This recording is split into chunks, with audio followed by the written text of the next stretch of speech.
Écologiste et républicain et pour 5 minutes.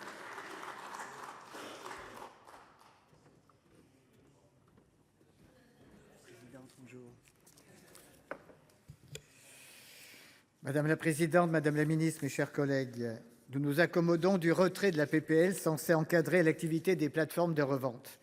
Un texte dont nous cernions mal l'origine et les objectifs réels, qui revenait à libéraliser une activité sans offrir aux organisateurs et aux consommateurs des garanties suffisantes et acceptables. Mon intervention traitera des conditions de revente de billets pour les manifestations sportives et s'articulera autour de deux axes qui me paraissent essentiels. En tant que législateur, je tiens à réaffirmer notre responsabilité dans la protection des droits des spectateurs détenteurs de billets pour leur permettre d'accéder, en toute sécurité, à des manifestations sportives organisées sur le territoire national. Or, sur ce sujet, nous avançons. Le cadre légal se précise. La loi du 12 mars 2012, tendant à faciliter l'organisation des manifestations sportives et culturelles, a constitué une avancée importante dans le domaine de la lutte contre la fraude de billets de spectacles sportifs. L'incrimination pénale de la revente illicite, désormais codifiée à l'article 313-6 du code pénal, a eu un effet dissuasif. Par ailleurs, des contrôles sont menés par les services de la Direction générale de la concurrence, de la consommation et de la répression des fraudes, et des contentieux contre certains sites de revente ou plateformes d'échange sont engagés. Toutefois, la mise en œuvre de cette procédure est longue avant d'aboutir à une condamnation et ne constitue pas toujours une réponse suffisamment adaptée pour lutter contre le développement des pratiques frauduleuses, principalement caractérisées par des clauses abusives et des pratiques commerciales trompeuses. Les incidents survenus aux abords du Stade de France le 28 mai 2022, lors de la finale de la Ligue des champions, ont occasionné des troubles à l'ordre public et engendré d'importants risques sécuritaires et sanitaires. Ceux-ci révélèrent nos vulnérabilités, mais permirent d'accélérer le changement. Le préfet Michel Cadot, alors délégué interministériel aux grands événements sportifs, recommandait dans son rapport d'adopter une chaîne cybersécurisée de vente de billets électroniques, non transférables et personnalisés, uniquement transmis par l'organisateur et munis d'un QR code rotatif utilisant la technologie blockchain.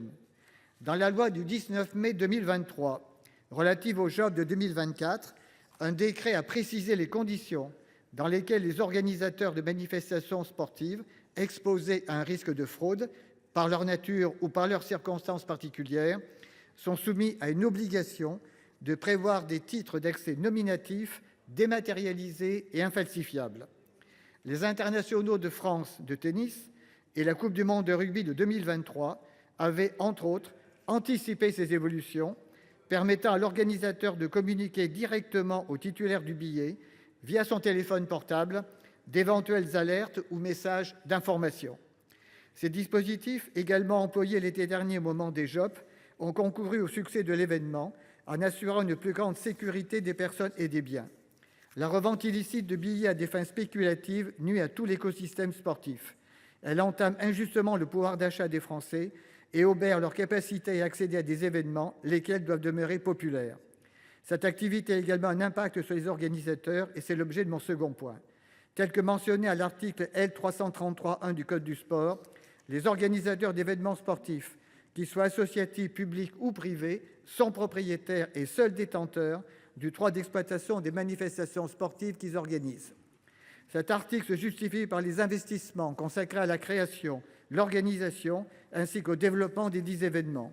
Il s'agit là d'un droit de propriété incorporelle sui generis, comparable à celle des œuvres protégées par le droit d'auteur.